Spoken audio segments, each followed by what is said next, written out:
Salam jumpa Bapak Ibu trader sekalian, Stock Technician di sini. Hari ini kita di tanggal 10 Mei 2023. Hari ini IHSG kita terlihat hijau cerah di 0,47%. Kita lihat chartnya seperti yang saya katakan kemarin, ini merupakan konfirmasi terhadap candlestick pattern yang terbentuk yang kita sebut sebagai piercing pattern. Jadi ini adalah konfirmasi bahwa IHSG sedang mengalami reversal, sehingga kita bisa lebih banyak berharap bahwa IHSG masih akan lebih sering hijau di beberapa hari ke depan. Semoga aja. Sekarang IHSG ada di 6.800-an. Kita punya resisten ada di sekitar 6.850-an. Di sekitar sini ya, 6.850. Saya kira angka yang cukup bulat untuk kita ingat. Terus semoga aja IHSG bisa kembali ke sini, menembus kita punya titik tertinggi di 6.970 ya. Ya mungkin ya, semoga aja bisa langsung naik sampai ke 7.000 supaya lebih cerah kita punya pasar ya, saya kira. Semoga aja, kita tunggu aja gerakan IHSG beberapa waktu ke depan. Kawan-kawan yang baru ketemu channel Stock Technician, selamat datang, selamat bergabung. Channel ini adalah channel yang ditujukan untuk pembahasan analisa teknikal terhadap saham-saham di Bursa Efek Indonesia. Kawan-kawan yang mungkin senang dengan analisa teknikal, janganlah ragu, langsung saja subscribe, karena kita selalu punya pembahasan mengenai analisa teknikal. Bahkan kalau teman-teman punya saham yang ingin dibahas, masih terbayang-bayang di pikiran, mengganggu tidur, silakan tuliskan di kolom komentar. Nanti kita akan bahas di video berikutnya. Pertama saya mau bahas BRPT. Kelihatannya BRPT ini sedang higher high, higher low. Ini patut dicermati. BRPT ini masih tertahan di sekitar area resisten di kotak kuning ya. Sekitar 820-an itu udah mulai masuk area resisten. Kita lihat apakah kotak kuning ini bertahan sebagai resisten atau akan ditembus. Target bila BRPT mampu menembus area kotak kuning adalah di area kotak merah di sekitar 870. Saya kira tidak terlalu jauh ya. Sedangkan resiko supportnya itu kayaknya agak jauh ya, di sekitar 765 sampai 770. Oke lah, kalau kita di situ ya kita anggaplah mungkin aja ada terjadi higher low. Jadi kalau ada higher low mungkin akan sampai di sekitar 790-an, di sekitar sini ya kalau ada higher low. Semoga aja nih, karena ini dia low dan higher low, di sini ada high dan ini higher high. Ya semoga aja ini udah higher low-nya ya, jangan bikin low lebih rendah lagi supaya BRPT bisa lebih enak jalannya naik. Kalau dilihat sih trennya masih belum menunjukkan tanda-tanda yang cukup bagus ya, karena di sini volume transaksi masih kecil, relatif lebih kecil karena ada di bawah moving average. Jadi saya rasa ya untuk volume transaksi belum mendukung, sehingga saya memperkirakan BRPT ini masih akan beberapa candle masih trendless gitu. Sedangkan kalau kita lihat dari indikatornya, kelihatannya indikator MACD udah golden cross, dan teman-teman bisa lihat di sini ada moving average 20 ya. Kelihatannya harga ada di atas moving average 20, sehingga kita bisa katakan oke, secara indikator memang BRPT bisa kita golongkan ke saham yang sedang uptrend. Tapi teman-teman harus ingat, ini uptrendnya masih jangka pendek. Semoga aja bisa lebih panjang, kita bisa lihat BRPT naik paling nggak sampai ke resisten sini. Siapa tahu ya, ke 950-an. Tentu saja itu akan menjadi bahan perbincangan di mana-mana. Kita tunggu aja gerakan BRPT selanjutnya.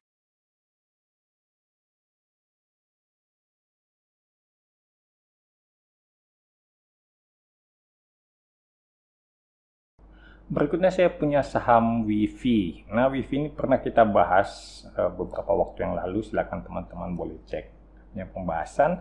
Sekarang WIFI-nya udah naik ya lumayan tinggi ya, terdorong oleh tren, dan teman-teman bisa lihat sekarang WIFI-nya masih tertahan di sekitar area kotak kuning.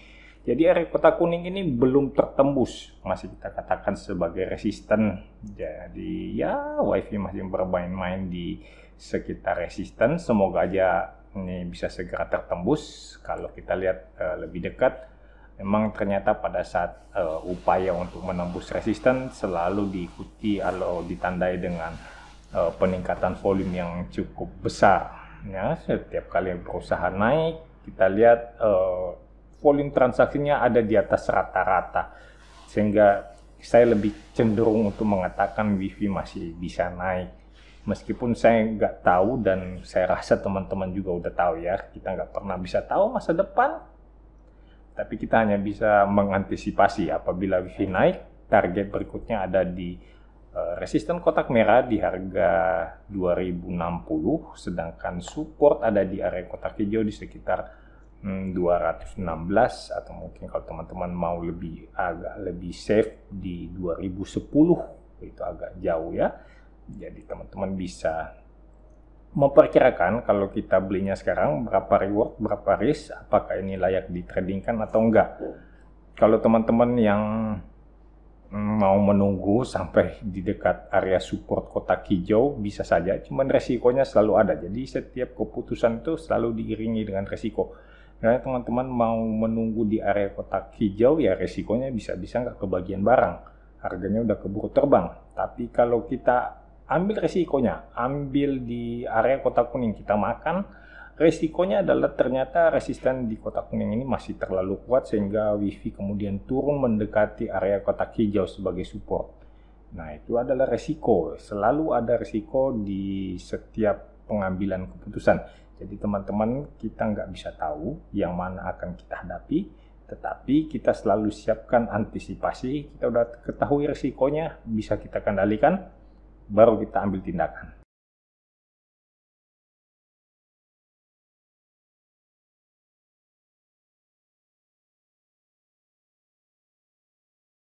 Sekarang kita masuk ke MIDI. Nah, MIDI ini kemarin kita bahas saudaranya AMRT, sekarang yang lebih murahnya ini masih ada di sekitar harga 350. Kelihatannya harganya transaksinya masih lompat-lompat ya. Belum terlalu bagus bentuk chartnya, teman-teman bisa lihat lompat-lompatnya ini terlalu jauh ya. Dari sini lompatnya, gap-gapnya itu terlalu jauh. Agak-agak mengerikan atau gimana ini caranya trading di saham gini ya. Tapi teman-teman bisa coba, tiap kali ada gap seperti ini kita jadikan sebagai support atau sebagai resisten. Nah, teman-teman lihat ini area kotak kuning ini adalah resisten yang coba ditembus oleh MIDI. Nah, resisten berikutnya di atas, teman-teman lihat di sini, ini adalah area yang titik tertinggi, closing tertinggi ya. Dan ini adalah area untuk open tertinggi. Kita ambil closing tertinggi ini di sekitar 388 di candle tanggal 2 Februari. Kita lihat closing ada di sekitar 387. 387 angkanya ganjil karena di sini ada stock split atau red issue ya. Kita nggak tahu di sini apa nih, stock split kali atau red issue. Ya entahlah, tapi ada corporate action di sini. Nah, teman-teman bisa lihat kalau harga masih berkutat di sekitar resisten, tentu saja kita bisa menunggu sampai tembus resisten, atau kita mau tunggu sampai turun kembali ke support lalu kita adakan pembelian. Untuk saham ini saya sih nggak terlalu tertarik ya, terus terang aja, karena saham ini kita lihat gerakannya masih patah-patah gitu ya. Ya masih goyang pocong-pocong dia, jadi terlalu lompat-lompat sehingga mungkin aja ini ya, mungkin aja kurang liquid. Transaksinya sangat-sangat kecil di tiap hari perdagangan. Ini teman-teman mau ngambil berapa banyak? Ya kan? Mau ngambil berapa banyak nanti nggak bisa keluar, agak susah. Nah, itu yang perlu teman-teman cermati juga. Ada saham yang lagi naik, tapi bid offernya nggak imbang, sehingga kalau kita ambil nanti agak susah kita keluarnya. Itu bahan pertimbangan, jangan sampai udah ngambil terus transaksi hariannya nggak mencukupi, bidnya kalau mau buang kiri nggak ada. Nah, itu susah juga kan, udah cuan sampai 25%, 30%, tapi nggak ada bidnya buat dibuang. Ya repot. So, untuk menghindari hal itu, teman-teman mesti saya rasa seperti yang saya lakukan, perhatikan dulu sahamnya cukup lama. Beberapa waktu kita lihat apakah memang transaksinya enak, selalu tersedia bid offer yang cukup untuk buang kiri ataupun hantam kanan. Kalau udah ada, semuanya udah cukup meyakinkan, baru kita entry. Saya kira untuk hari ini sampai di sini dulu ya. Kita akan ketemu lagi besok. Ingat selalu, hitungkan dulu resikonya. Soal cuannya nanti mengikuti selagi kita bisa mengendalikan resiko yang kita hadapi. Salam cuan untuk kita semua.